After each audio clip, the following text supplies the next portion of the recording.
everyone, it's Jen here and welcome to Jen's World About Art. So today I'm going to draw a picture of a rhinoceros for you and I'm going to paint it in acrylic.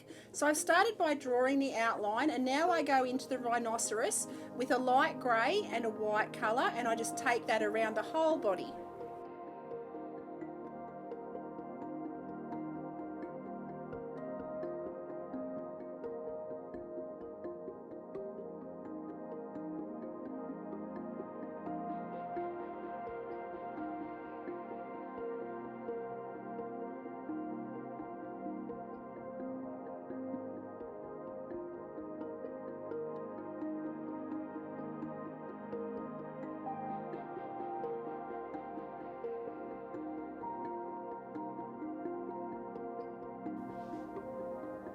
Now for the background I go in with ultramarine blue and white and I just take that around the edges of the rhinoceros, and I'm not going to go right to the edges of the page. I'm just going to leave it sort of rough around the edges towards the outside of the painting.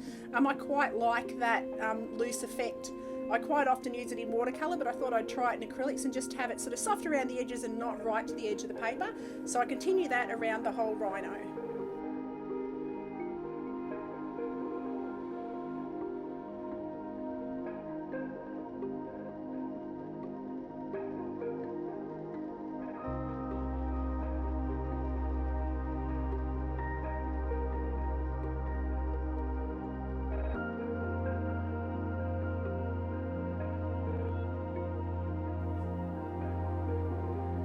Now I start to add the lighter areas in, and I just go in with titanium white and I take that around the different spots that are going to have highlights on the rhino and just mark those in roughly, and then I start to darken up the underside of the rhinoceros's horns and I add some burnt umber to the nostril and the bottom of the mouth, and also to the chin I add a little bit of cobalt blue just to make it a greyish colour, and I'm just going to work around with different tones of brown around different parts of the rhino. Anywhere that's going to be the darkest, I start to mark in with brown tones now.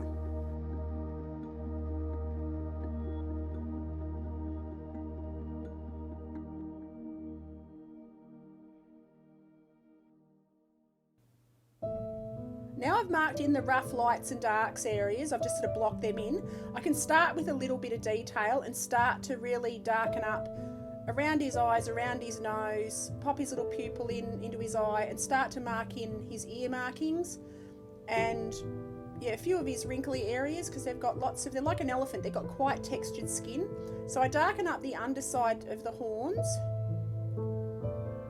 and I work around the grey areas again.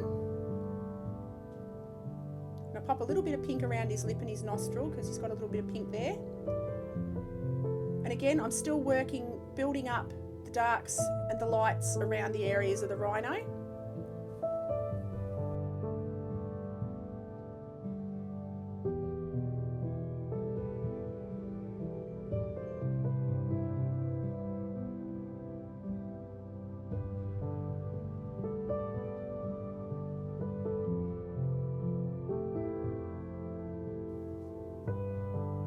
Now for the darkest darks, I'm not using a black, I'm actually using Prussian blue.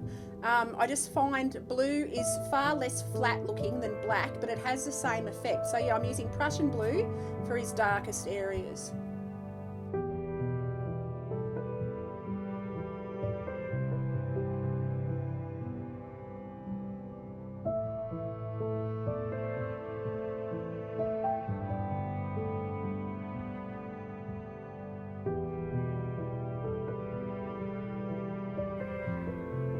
Now I add a few warmer browns, so I've gone in with brown iron oxide and I decide I don't want the little bird that was sitting on his forehead, so I just paint that out with the sky colour and I add a few more highlights, but I leave the bird on his shoulder. I decide I want to keep that bird. So now I start to build up some detail and add in some lines, and I use a mixture of greys and blues to create the texture on his skin.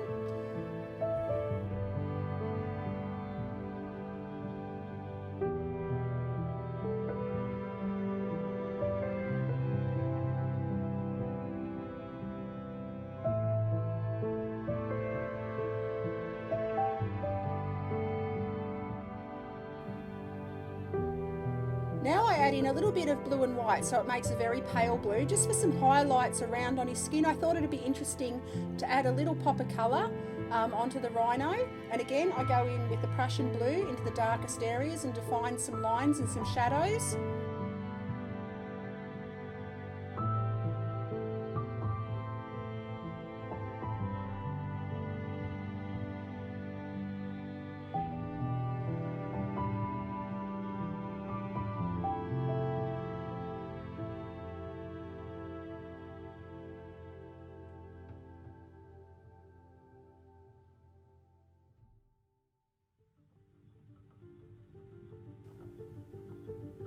I'm going to paint the little bird in now, and I just use a mixture of the same greys that I've used in the shadows on the rhino, and they've got a little red beak and a little red eye, so I just pop a little blob of cadmium red there.